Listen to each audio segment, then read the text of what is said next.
Dieses Video wird dir präsentiert von helden.de, deinem zuverlässigen Partner für Fahrrad- und E-Bike-Versicherungen. Mit dem Heldencode aus der Videobeschreibung sparst du zusätzlich noch den ersten Monatsbeitrag und unterstützt dadurch diesen Kanal Fahrradstadt Hamburg. Aber wenn wir in dem Thema schon drin sind, dann würde ich sagen, wenn das Video richtig gut sein soll, dann würde ich sagen, gehen wir da einfach mal rein. Einfach mal spontan. Ganz crazy. I make videos about how walkable cities are more efficient, more environmentally friendly, more financially sustainable, and just better places to live.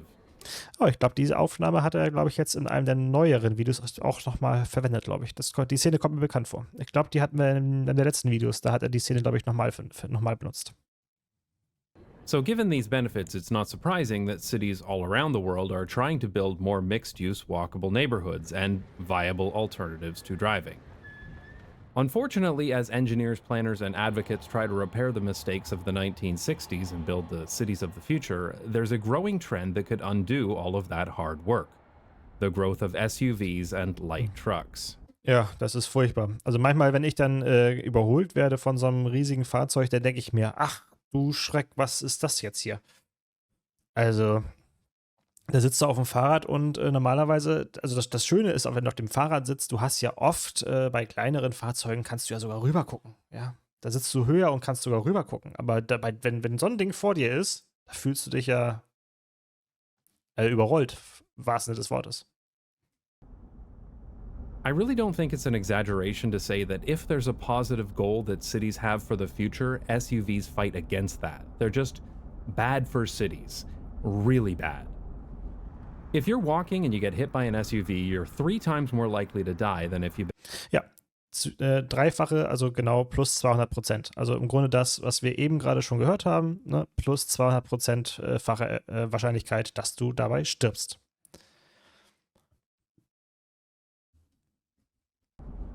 If you're walking and you get hit by an SUV, you're 3 times more likely to die than if you've been hit by a regular car. And if you're in that regular car, you're more likely to die in a crash if it's with an SUV. SUVs are more likely to hit people in the first place because they're big, unwieldy, and have poor visibility. SUV drivers themselves are twice as likely to be killed in a rollover than car drivers. SUVs make congestion worse because they take up more space on the roads, they have terrible fuel economy too, and the list goes on and on. And to be completely honest, I'm making this video because I'm absolutely fed up with the conversation around SUVs and light trucks. We're constantly being told that doing anything about the astronomical growth in the average size of motor vehicles would infringe on the freedoms of people to do whatever they want. Also, dabei erinnere ich mich immer an eine Story, die ich mit meinem Verlobten erlebt habe, als wir im Urlaub waren. Wir waren in Kanada gewesen damals im Urlaub. Und in dem Hotel, also der Hotel war es ja nicht, in der Unterkunft, in der wir waren, war auch dann beim Frühstück am Tisch saß da auch ein Ehepaar aus den USA sozusagen. Ja, und wir als die Europäer, die ganz komischen Leute, die dann da saßen am Tisch, und wir haben uns dann unterhalten irgendwie und da ging es dann irgendwann komischerweise, obwohl ich mich damals mit dem Thema noch überhaupt gar nicht wirklich beschäftigt hatte, das ist ja schon Ewigkeiten her, und ging es eben darüber, um solche Autos irgendwie. Und wir kamen irgendwie zum Thema, dass es solche riesigen Pickup-Trucks, dass es die hier halt so in dem Sinne nicht gibt, so, weil man gar nicht weiß, was man machen soll. Und da sagte der US-amerikanische Ehemann dann zu mir, glaube ich, oder zu meinem Verlobten, ich weiß gar nicht, zu mir, glaube ich, sagte er, ja, aber was macht ihr denn, wenn ihr euer Holz transportieren müsst? Und wir saßen da nur am Tisch und dachten, warum sollten wir Holz transportieren? Wer transportiert denn heutzutage, also in Deutschland, tonnenweise Holz privat mit seinem eigenen Auto? Kommt täglich vor. Macht man. Tonnenweise Holz. Und der konnte überhaupt gar nicht verstehen, dass es sowas hier halt nicht gibt. So. Ich sag, nee, solche riesigen Dinger gibt es bei uns nicht. Und ich weiß gar nicht, wie wir auf dieses Gespräch damals gekommen sind. Das müsste ich noch mal meinen Verlobten mal fragen, ob er sich noch daran erinnert, wie wir auf dieses Gespräch gekommen sind. Aber das haben wir uns wirklich dann Tage drüber unterhalten und sagen wir, Das sind komplett verschiedene Mindgänge irgendwie da, die da aufeinander prallen irgendwie. Was machst du denn? Ganz empört, ganz entsetzt. Was machst du denn, wenn du dein Holz transportieren musst? Wir saßen da nur und sagten, hä? Was? Naja. But your freedoms would infringe on the freedoms of people to do whatever they want. But your freedom to swing your arm ends where my face begins, and SUVs are a giant punch in the face to everyone who doesn't drive one. In short, SUVs are oversized, ridiculous, unnecessary death machines that are literally killing people, even their own drivers. So let's look at why they're so popular.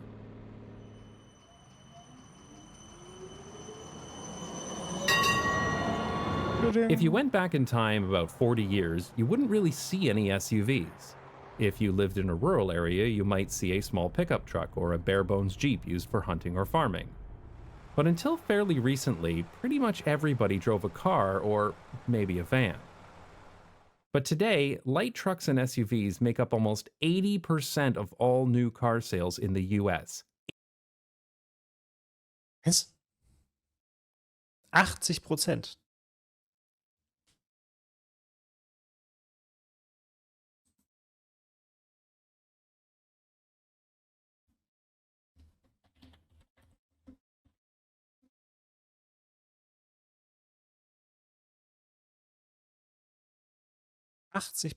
Wie ist das denn in Deutschland?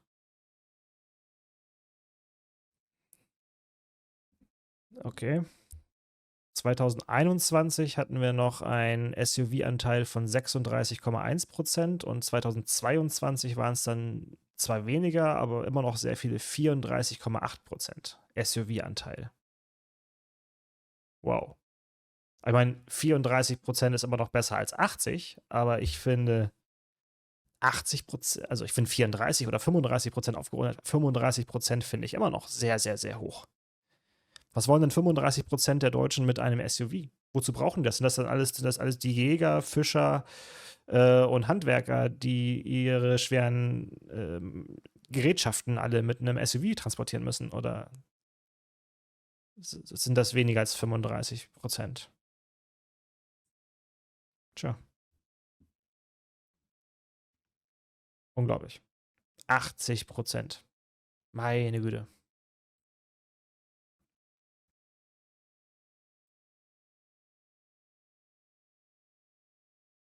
%80. The Insane. auto industry has been heavily pushing these vehicles for years, and it's been done to avoid regulations, meaning more profit for car manufacturers.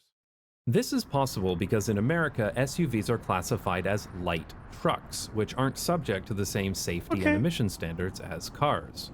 Okay. Light trucks originally referred to commercial vehicles that needed to carry or tow heavy loads or traverse difficult terrain.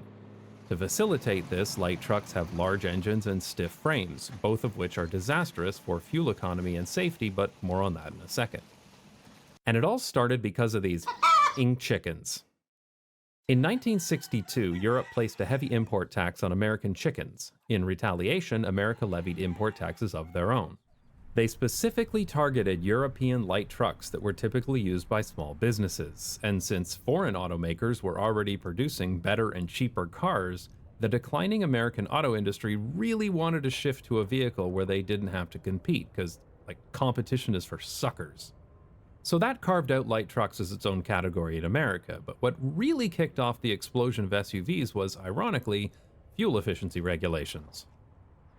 The corporate average fuel economy, or CAFE standards, required all automobile manufacturers in the US to improve the average fuel economy of their entire fleet or face financial penalties.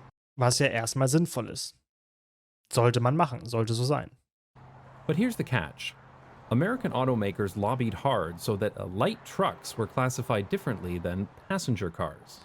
This was necessary, they argued, because unlike cars, light trucks were used by honest, hard-working, red-blooded American patriots like this guy. Ja. Ja. Habe ich auch immer vor Augen, wenn ich dran denke. Das ist das, was ich sehe. Klar. Asked an AI art program to make this picture for me, which is why he has this dead look on his face and his pickup has an extra door hanging off the side. Okay. So rather than build cars that met CAFE standards, auto manufacturers were incentivized to get as many people to buy light trucks as possible. Okay. The first SUVs could be classified as light trucks because they were built in the same factories and using the same body-on-frame construction as traditional pickup trucks. These SUVs were basically pickup trucks with a longer roof. This allowed American car manufacturers to save a lot of money by using existing design parts and factories, and of course, it also allowed them to avoid any regulations for passenger vehicles, including Super. safety regulations, because these were, after all, light trucks. Ja, natürlich. Klar. Wundert mich überhaupt nicht. Das schockiert mich gar nicht, muss ich ganz ehrlich sagen. Aber ja, eine Lücke genutzt und dann gefestigt und drauf aufgebaut. Aus der Sicht der Wirtschaftsfähigkeit des Unternehmens würde ich sagen, alles richtig gemacht. Aber was daraus für die Gesellschaft wurde, na. So this saved the auto manufacturers a lot of money and avoided regulations, but there was a problem. How were they going to convince people to buy a vehicle that was impractical, uncomfortable, ugly, and dangerous? Das schafft man. Kriegt man hin.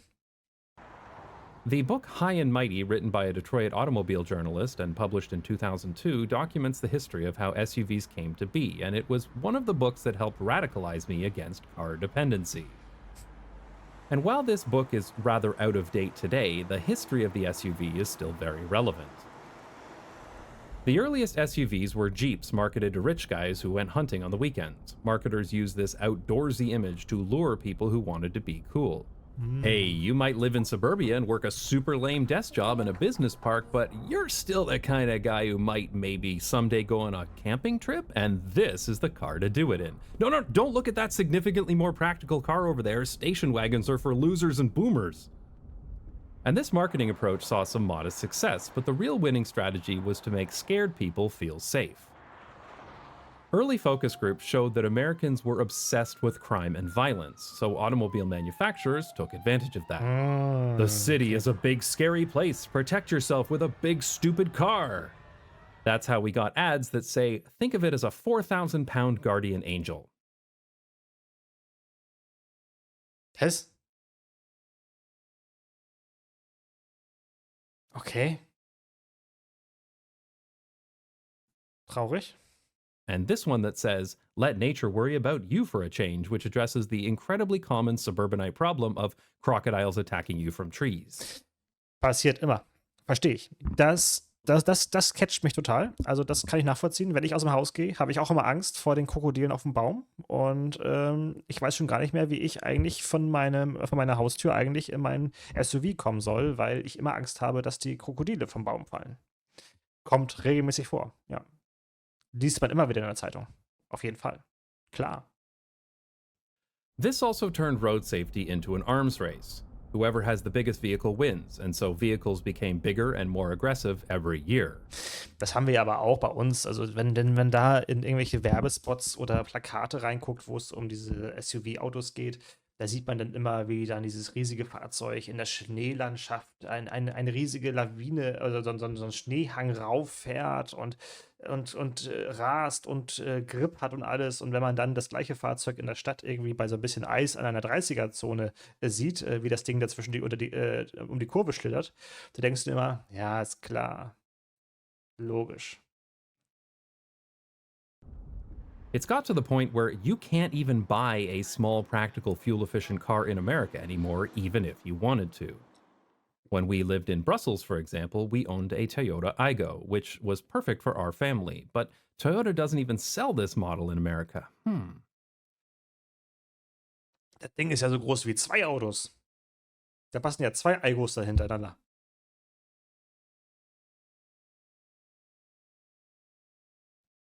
Ich bin sprachlos. Wer braucht denn sowas? Also das hintere Auto, nicht das vordere. Das hintere.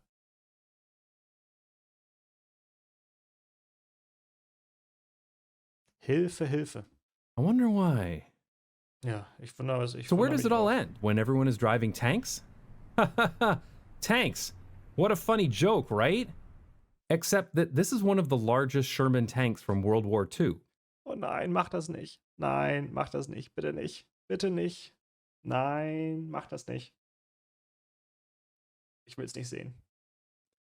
And this is a Cadillac Escalade. Oh, es war so klar. Es war so klar. Ja, aber das Auto ist doch nicht so hoch. Das ist doch nicht so hoch. Ist doch ganz klar. Verstehe ich nicht. Also der Vergleich, der hinkt ja. Das ist zwar genauso lang irgendwie, aber doch nicht so hoch. Da muss doch noch mal ein bisschen höher, das Auto. Also dieser Vergleich. Nee, das kannst du doch nicht bringen. Yeah. Incidentally, the website where I got these images of cars, SUVs, and trucks, but not tanks, is carsize.com, an excellent and addictive site that lets you easily compare the sizes of many different kinds of vehicles. Nee, lieber nicht. They were also nice enough to let me use their vehicle photos in this video, so check them out. I put a link in the description, but just type in carsized.com yourself. It's really not that hard. It's incredibly depressing that SUVs were marketed as being safer because their classification as light trucks has been disastrous for actual safety. One of the most dangerous things about SUVs is their bumper height. American cars are required to have bumpers between 16 to 20 inches off the ground, but surprise, light trucks don't have to deal with that regulation, so they can have their bumpers pretty much as high as they want. SUVs were also stiffer than cars. The original light trucks were built to haul or tow heavy weights, which means they needed a heavier, stiffer chassis. Rather than crumpling in a crash like a car frame, which distributes energy and acts as a protective cushion, the chassis on a light truck acted like a battering ram, and the people inside became the crumple zone. Combine that with a high bumper, and you run into a problem known as crash compatibility. When two normal-sized cars crash into each other, they are compatible in that their safety features are pretty much aligned and designed to work together, which provides more protection to the drivers of both cars. But when a regular car and an SUV crash into each other, the bigger, higher, stiffer vehicle doesn't line up with the smaller car's safety features, which can make the crash more deadly. Of course, it's even worse for anyone outside of a car. When a person gets hit by a car, they're typically thrown onto the hood. This can cause injury to the lower legs, which sucks, but generally doesn't kill you at low speeds. But the higher front end of an SUV means the impact is centered near the torso and head, which is much more deadly. People hit by SUVs are also more likely to hit their head on the ground or go under the vehicle thanks to their high ground clearance. And in case it isn't obvious, it's a bad thing to be underneath a gigantic, heavy, light truck. And what makes this all even more insane is that most of the features that make SUV drivers feel safe actually make them Unsafe. more dangerous. Ja. Many buyers say they wanted an SUV because you sit up high while driving them, which gives better visibility, but that's not Oh, wenn ich dieses Argument höre, ne? Auch wenn ich dieses Argument höre, da wird mir pauschal schlecht. Oh. really true. It might make it easier to see farther down the road, but it's actually harder to see stuff right in front of you. The advocacy group Kids and Cars put 17 children in front of an SUV and they couldn't see any of them from the driver's seat. Since the introduction of SUVs, there has been a massive increase in what are called front overs, a person, usually a child, getting run over by an SUV by a driver who can't even see them. Ja. Kids and Cars have been documenting the rise of front overs in America, and the results are shocking. But before we move on, I want you to look at this chart and understand what you're seeing. This is saying that over a 10-year period, over 500 American children were killed by being run over by SUVs, usually by their own parents in their own driveways. This is insane. This is legitimately insane. In any civilized society, this information alone would be enough to regulate the hood design of SUVs and light trucks. But instead, the industry solution for this is proximity sensors and front-facing cameras, because car companies are happy for any regulations that means they can sell you more stuff. Now, Möchtest du dich in so ein Auto setzen, in dem du das 11. Kind überhaupt sehen kannst? Gottes Willen. I personally believe that drivers should be looking at the road and not a screen inside their SUV, but hey, what do I know? I'm just a weirdo who objects to children being run over by trucks. If you agree with me, then you can sign the Consumer Reports petition, link in the description. Light trucks are usually four-wheel drive as well, which is pitched as another safety feature. Four-wheel drive is great for accelerating in slippery conditions like mud, but what four-wheel drive doesn't do is help you slow down. That means overconfident SUV drivers can go as fast as they want in bad conditions, as long as they're not planning on stopping. Maybe that's fine in a rural setting, but these land yachts are all over American cities. I once drove across Texas in the middle of a once-in-a-decade snowstorm, and there was literally a light truck in the ditch every few miles, while my rear-wheel drive Oldsmobile pushed through without any issues. Ja, das ist genau das, was wir oft sehen, wenn's irgendwo schneit oder so, ne, dann hängen die alle irgendwo fest. Ja, das ist immer total amüsant. Da gibt es ganz viele lustige Videos zu. Da kann man sich stundenlang drüber amüsieren. Though part of this is because Ich glaube, es gab letztens, diesen Winter jetzt, gab es auch erst so ein viral gegangenes Video irgendwie, wo so ein SUV dann irgendwie festhing und so ein kleines, schnuggeliges Auto fuhr dann da gemütlich den Berg hoch, während das dicke Auto, was sehr geländegängig sein sollte, überhaupt nicht hochkam irgendwie. Das war habe ich mich sehr amüsiert. SUV owners are more likely to be bad drivers. That's not just my opinion. Car companies paid millions of dollars for market research to find this out. People who gravitate toward SUVs tend to be less confident in their driving abilities and rely on the large size of the vehicle to keep them quote-unquote safe at the expense of everyone else. Yeah. What made this even worse is that in the early days, most SUV buyers were assholes. I'm not being flippant and suggesting that all SUV drivers were assholes, but assholes were literally the primary target market when automakers wanted to make SUVs mainstream. Auto industry research determined that the average light truck purchaser was obsessed with status, less likely to volunteer or feel a strong connection to their communities, less giving, less oriented toward others, more afraid of crime, more likely to text and drive, more likely to take risks while driving. Also mit einem Wort, leicht egoistisch veranlagt. And more likely to think stuff like this looks cool. What the? 10 years ago, a baby-faced Mark Rober put plastic animals on the side of the road to see which ones were most likely to get hit. He found that some drivers would purposefully swerve to run over the animals. And 89% of those people who tried to murder animals were driving SUVs. Yep, the market research is correct. These people are assholes. But you know what SUV drivers are typically not? Outdoorsy. SUVs are marketed for going off-road, towing a boat, or for going camping. But in reality, 75% of light truck owners tow something once a year or less, and 70% go off-road once a year or less. Ganz in komisch. fact, the vast majority of Ganz merkwürdig. Also da wäre ich nie drauf gekommen, dass das so sein wird. Schockierend für mich, dass die nicht einmal die Woche mit ihrem Land Rover die Matschpistolen runterfahren. Das ist ja komisch. Ich dachte, da verkaufen die das alle. SUVs are driven in cities and will never go off-road. They are just used for everyday tasks like commuting and buying groceries. Well, I guess they go off-road when the driver is texting and plows into a building or something. The most outdoorsy people I've met, those who regularly go hiking or camping, drive something like a Subaru Outback wagon because they're actual adventurous people, not just a bunch of posers in SUVs. And Americans seem to think you need some giant truck to tow anything, but you see all kinds of regular cars with trailers in Europe. Ja, genau das, was im Chat eben stand, oder vorhin stand, als es um meine Geschichte mit dem Holz transportieren ging. Ja, dann nimmst du, wenn du das in deinem Leben das 2-3 Mal machst, dann schnappst du dir halt einen Anhänger. Ja, da brauchst du, für diese 2-3 Mal brauchst du keinen riesigen SUV mit riesiger Ladefläche. And the Dutch in particular are famous for vacationing with their caravans pulled by normal cars. Ja.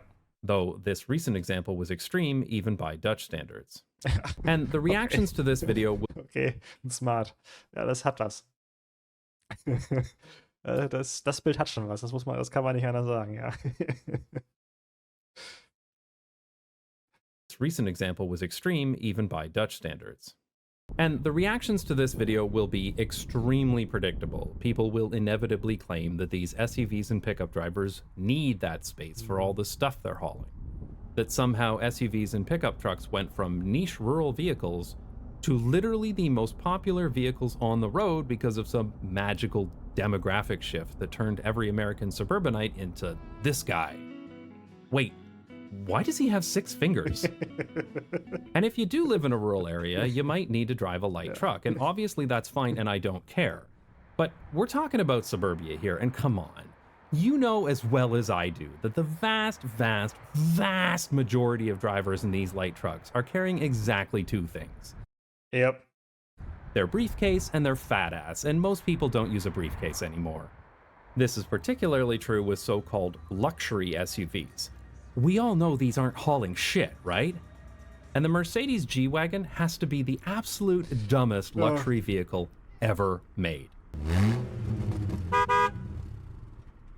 I can just imagine the conference room at Mercedes when these were designed. How ugly, uncomfortable and inefficient can we make this thing and still have these rich Volltrottel buy it? Bevor ich das Wort Volltrottel gehört habe, habe ich schon gedacht, was ist das für ein geiler deutscher Akzent? Ich schmeiß mich weg, ist das geil. Das muss ich mir dann mal hören.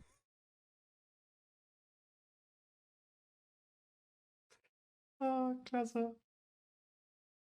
The conference room at Mercedes when these were designed. How ugly, uncomfortable and inefficient can we make this thing and still have these rich Volltrottel buy it? We can't just ignore this and say it's personal choice, because SUVs are a huge problem for cities. Oversized SUVs take up more space and make congestion worse. Longer vehicles mean fewer cars get through a light, which means more people gunning it to get through a yellow or red and subsequently slamming into more people trying to cross the street. And parking, which is already disastrous in cities, is even worse because of SUVs, which take up more space at the curb. London, that's real London, is having problems with street parking because SUVs are getting longer so fewer parked vehicles can fit on a street. Hell, even in fake London, these stupid things don't even fit in the giant parking spaces. So new. Naja, die Diskussion hatten wir hier auch. Was muss man dann machen? Na, dann muss man eben die Parkplätze vergrößern. Ne? Dann muss man in ganz Deutschland alle Parkplätze einfach die Richtlinie ändern, damit die größer werden können, damit die Autos darauf parken können. Das ist doch ganz einfach. Das ist doch ganz klar. Logisch. Man könnte natürlich auch einfach sagen, dass Autos nur maximal so lang und breit sein dürfen. Aber hey, nein, komm. Wenn das so ist, dann müssen wir halt die Parkplätze vergrößern. New parking spots in new developments are being made bigger, which means bigger parking lots and even more paved surfaces in our cities. And you'll often find light trucks parked in driveways because they don't fit in a typical garage. SUVs are wider too. Look at how much less space a cyclist has in a world full of light trucks. Mhm. And the cyclist can't see or be seen over the roof of the truck either. Ja, danke. Genau das, was ich auch gesagt habe. Ja, vielen, vielen, vielen Dank. These vehicles make the streets more dangerous for everyone outside of a car and put even more pressure on already crowded city streets. Of course, SUVs don't just hit people in bike lanes or crosswalks. Their off-road capability means it's easier for them to jump the curb and hit people on the sidewalk where they're supposed to be safe. Ja. It's very likely that more SUVs on the road is a significant factor in the recent increase in pedestrian deaths in the US. Naja, das regeln wir doch heute schon. Das ist doch heute schon geregelt. Aber wer hält sich denn dran? Wie oft ist.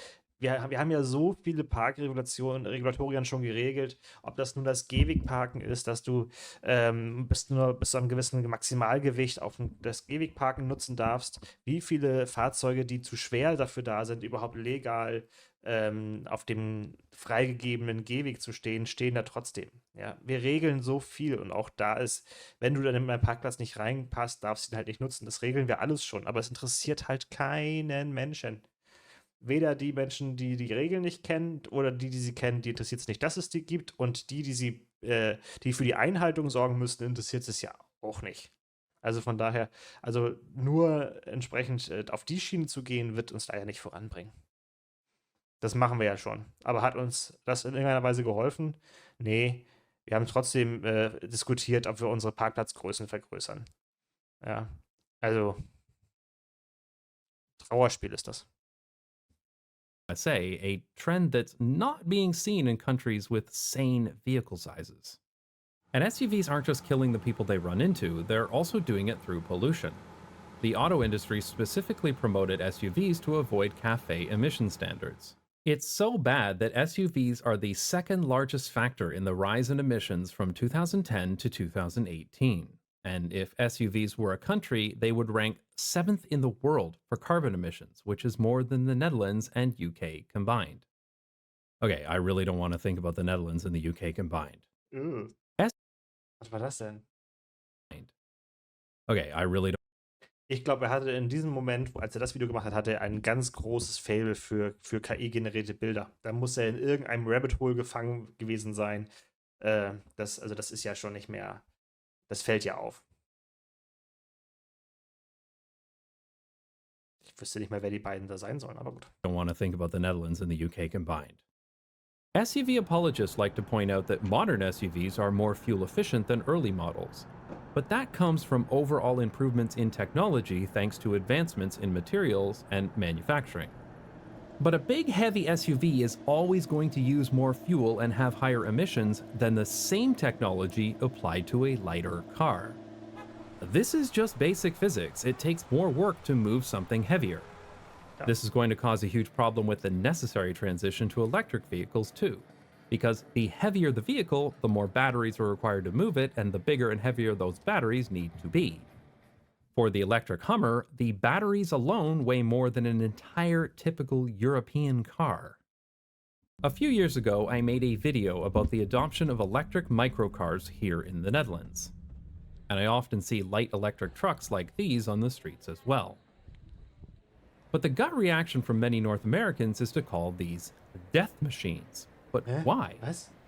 It's because North Americans have been conditioned to believe that you need a large, heavy vehicle in order to be safe on the roads.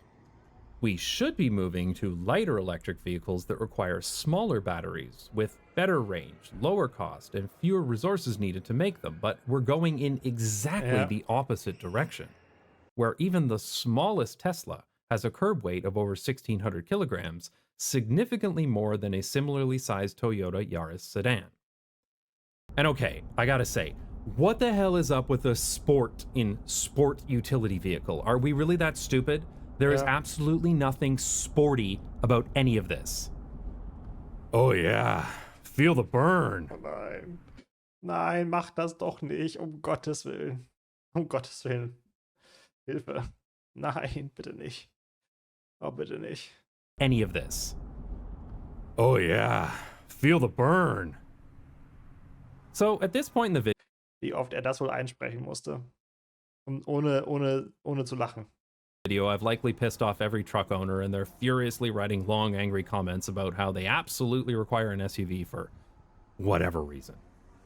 So let's say you live somewhere car dependent. You have 2.3 kids, routinely need to stop by Home Depot, and you want to head out into the wilderness more than once a decade. Well, I've got good news, because I've got the perfect vehicle for you. A station wagon. The thing that literally every family used before auto manufacturers convinced people to buy the light trucks that made them more money. That's an estate car for all you Brits out there. Station wagons are more useful than SUVs for almost everyone in a city. They're easier to get in and out of, they're more maneuverable, and much easier to park in cities where, again, almost all SUV driving takes place. SUVs are built to be cool and curvy so that aging Gen Xers can pretend they never became parents, but this means that the actual usable space inside is shockingly low. The monstrously large Cadillac Escalade has 25.5 cubic feet of carrying space behind the last row of seats, which is less than something like a Subaru Outback or Audi A6 Allroad, both of which have over 30. But the numbers are deceiving because the fancy design means the usable space in an Escalade is surprisingly small. Of course, you can take out the rear seats of an Escalade, but you can fold down the seats of a station wagon too. SUVs hold much less than you'd think because so much space is wasted by fancy styling, unnecessarily high ground clearance, car-smashing bumpers, and pedestrian-killing hoods. And of course, I'm not saying that you can't carry stuff in an Escalade, only that you don't need an Escalade to carry stuff. Have you ever tried to move a bunch of stuff with a station wagon? I have many times. It's a wide open rectangular cuboid of spacious goodness. Ja. A station wagon is a superior vehicle for families, more storage space, better fuel efficiency, and plenty of room for kids, which is why they're still very common in Europe. The reason you don't see station wagons in the US anymore is because automakers could make more money convincing Jennifer, Mike, Dave, Amy, and Kimberly that station wagons were uncool, because apparently this is cool.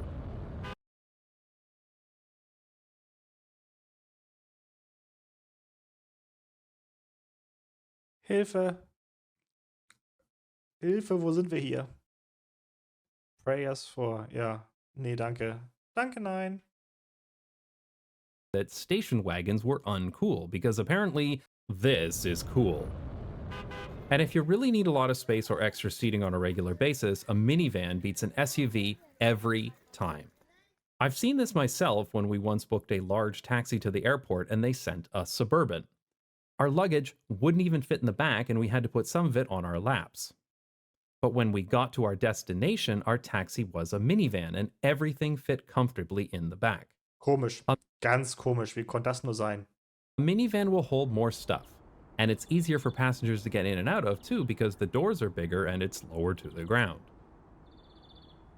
But after a few decades, Americans are getting bored of SUVs, so automakers are trying to promote pickup trucks as the new family vehicle, which is even more ridiculous. At least SUVs had a cover over your cargo. Of course, Ford knows this is ridiculous too. While they were promoting the F-150 pickup to Americans as the perfect family vehicle, they used the exact same marketing language to market the 7-seat S-Max to Europeans, because European regulations make it harder to profit from upselling people to light trucks. Let's be really clear here. American automakers are not promoting SUVs and pickup trucks because they're practical.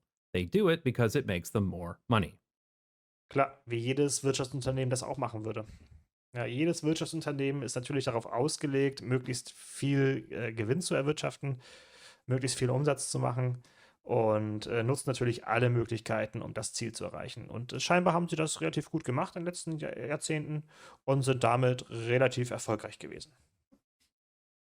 It's very apparent in Europe that actual tradespeople, the people who actually need a vehicle with lots of space on a regular basis, almost universally choose vans. A typical European van will easily carry more than a pickup truck and certainly more than an SUV, and the lower bed is easier to load too. I really struggle to understand how a DHL delivery driver can do his job with a Kangoo van, but a middle-aged suburbanite thinks they need a Chevy Silverado to buy groceries. And to be fair, these vans can get quite big, but that space is used to make it efficiently carry lots of stuff. And they still have a design that is safer in a crash and gives the driver good visibility, proving that it is possible to provide all the goods and services a city needs without needlessly murdering people. One of these vehicles is designed to efficiently carry lots of useful stuff, while the other is designed to carry fragile egos. Und wer jetzt rauskriegt, welches von den beiden Autos welches ist, der hat gewonnen. Welches Auto von beiden ist welches? Na?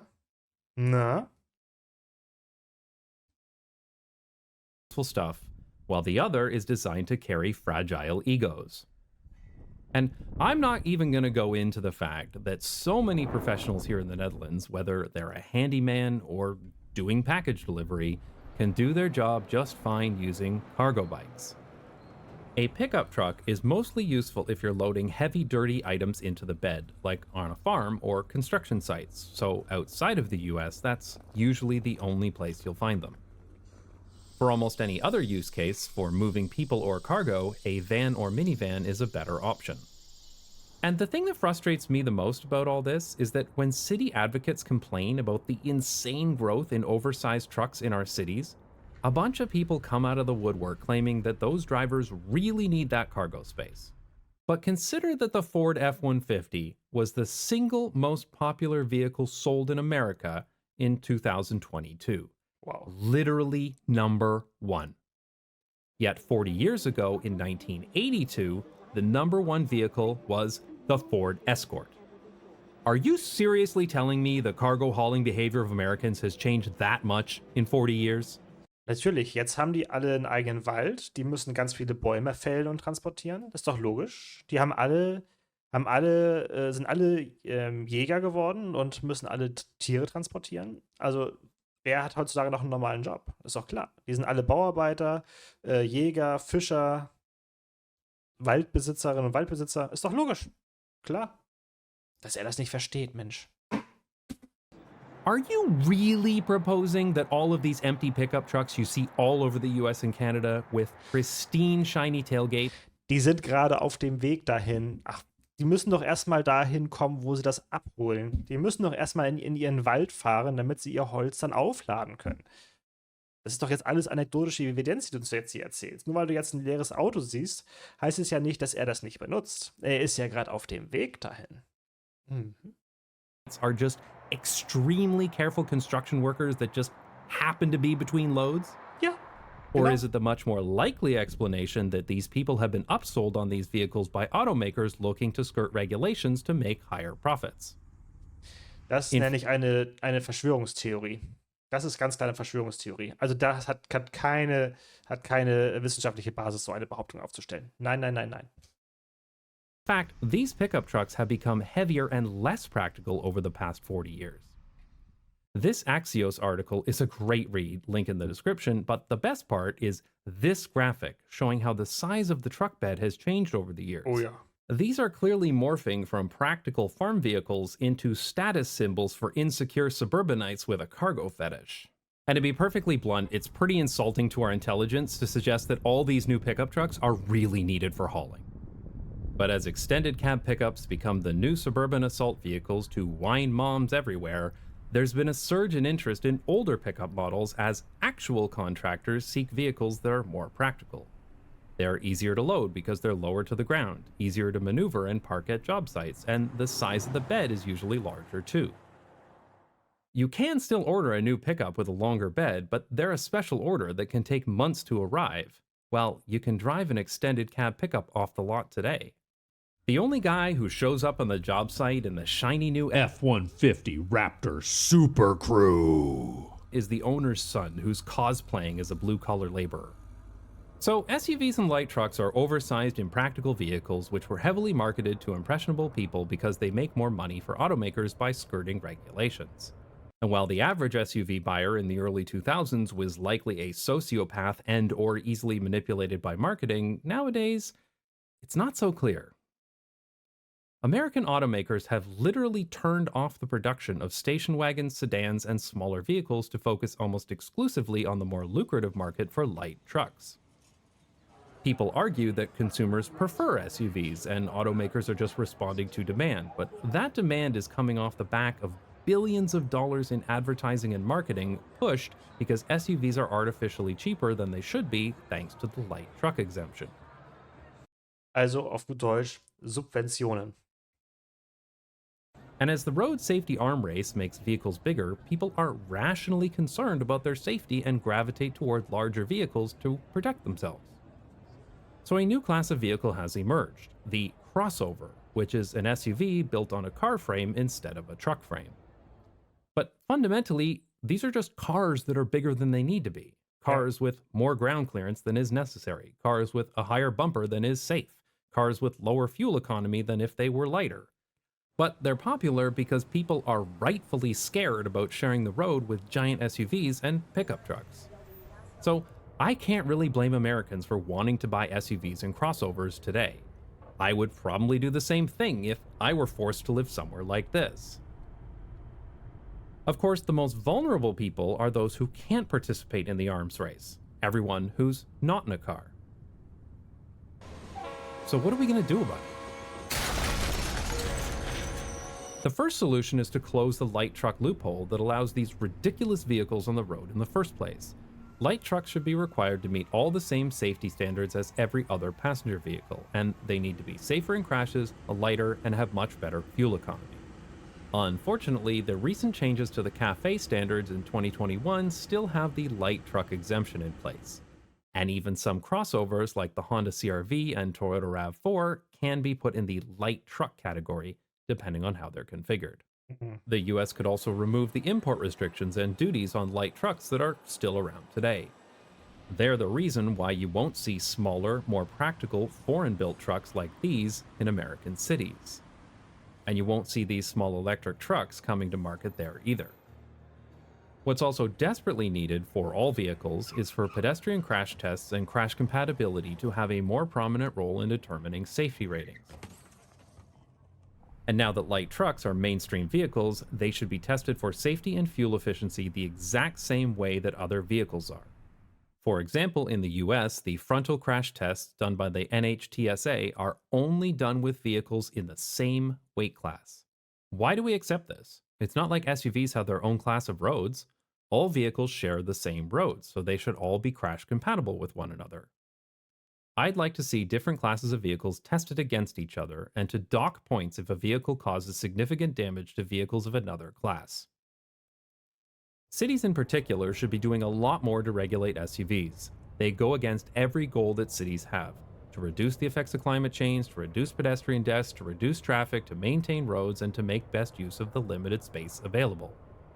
Cities should tax vehicles by weight and limit vehicles with bumpers that are too high, or require commercial driver's licenses to operate them. Parking permits for longer vehicles should be more expensive to compensate for the lost space. Licensing and insuring SUVs should be more expensive too. And since a big part of road safety is the kinetic energy of the crash, which comes from mass and velocity, then if the weight keeps increasing, we should be decreasing the speed. In other words, cities can and should be lowering speed limits in response to heavier vehicles. These are all great ideas, but right now, cities are doing basically nothing to stop the spread of SUVs and pickup trucks. Here in the Netherlands, cars are taxed more depending on their weight, but the increase is minimal. And North American cities are doing even less. Washington, D.C. will introduce a higher vehicle registration fee for heavier vehicles, but this only applies to the absolute highest weight class of over 6,000 pounds. So with effectively nothing being done to slow the adoption of heavier vehicles, some people are taking matters into their own hands. A group calling themselves the tire extinguishers have started deflating the tires of SUVs in Europe. It's unclear whether this is a crime. Their stated goal is to make it impossible to own an SUV in the city. Now, Das hatten wir hier in Deutschland auch gehabt, ne? War das nicht so? War das letztes Jahr? War es nicht letztes Jahr, als es auch in den Nachrichten war, als jemand überall aus den SUVs die Luft aus den Reifen gelassen hatte? Hat dann nicht der Staatsschutz sogar ermittelt? War das nicht so? Irgendwie meine ich mich daran zu erinnern, dass das irgendwie so war. Es war, ja, oder? Irre ich mich da jetzt?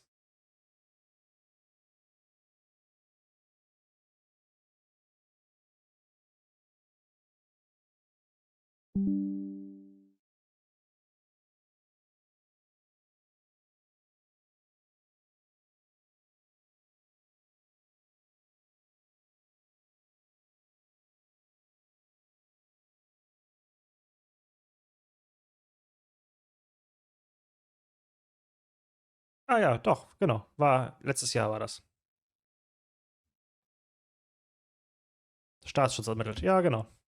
Leipzig, Luft aus ca. 54 SUV-Reifen gelassen, Staatsschutz ermittelt. Genau, natürlich.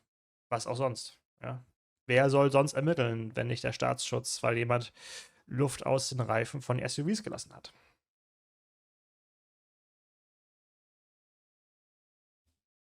obviously this is really extreme behavior, but let's be clear. This group only exists because of the complete and utter regulatory silence that has come from city and federal governments when it comes to curbing the problems caused by SUVs in cities. And even if the US is too far gone, European cities need to deal with this issue immediately.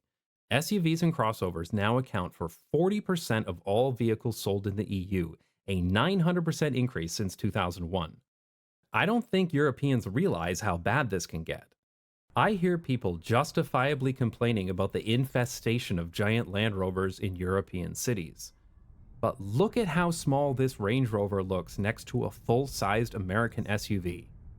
Europe needs to get ahead of SUVs and pickup trucks now before more Europeans end up under them. Fundamentally, SUVs are a plague on cities. They're impractical, dangerous, expensive, and polluting, but car manufacturers have spent billions of dollars to convince you to think otherwise. Don't fall for it. let your local representatives know you're not okay with these suburban assault vehicles taking over our roads. Ultimately, this really is about freedom. The freedom to get around however we want.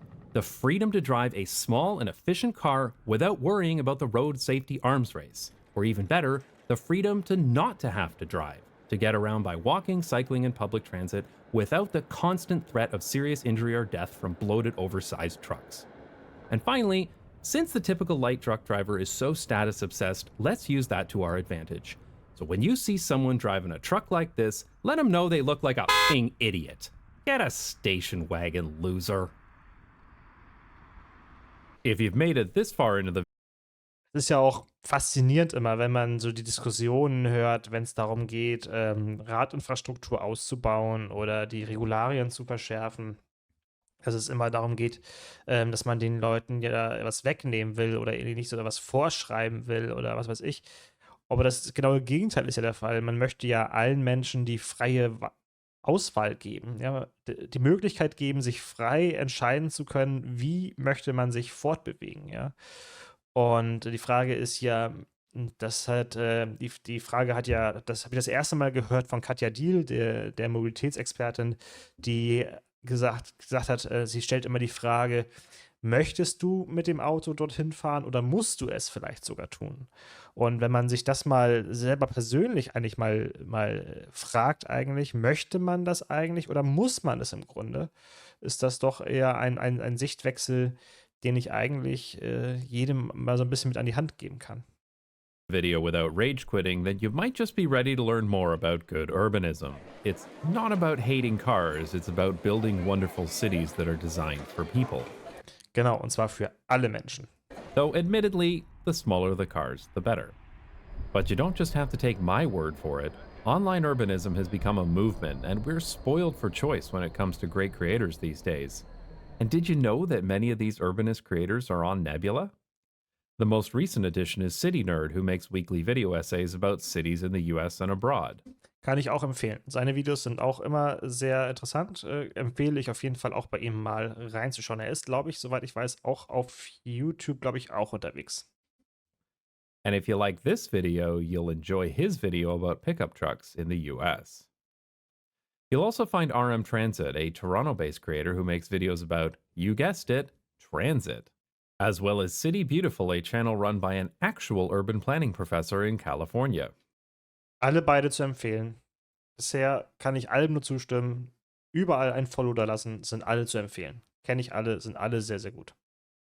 Watching these creators on Nebula is the best way to support their work, and you'll also get access to Nebula Plus content, like the City Beautiful series Great Cities, about some of the greatest cities in the world, a series that's only available on Nebula. A subscription to Nebula gives you access to over 150 other creators who make videos and podcasts, all ad-free and sponsor-free. You'll also get access to Nebula classes, which used to be a paid add-on, but is now included for free if you use the link in the description. Classes are a great way to learn from your favorite creators about something they're an expert in or something they're passionate about. My own videos are also released on Nebula first, several days ahead of their release on YouTube, and of course, without any ads. If this sounds good to you, then sign up at go.nebula.tv/notjustbikes for a discount and get all of Nebula, including classes, for as little as $30 per year. Thanks so much to Nebula for supporting this channel. I'd also like to thank my supporters on Nebula and Patreon who pay me to piss off everyone in Texas. If you'd like to support the channel, visit nebula.tv/notjustbikes or patreon.com/notjustbikes.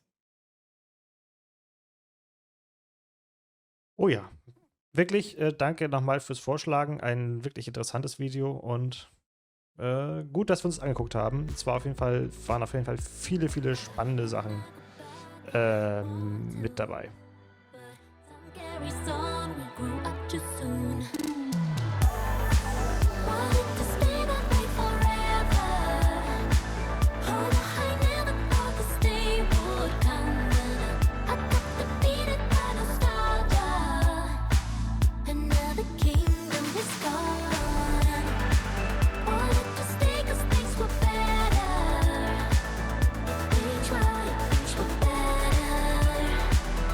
Say goodbye to these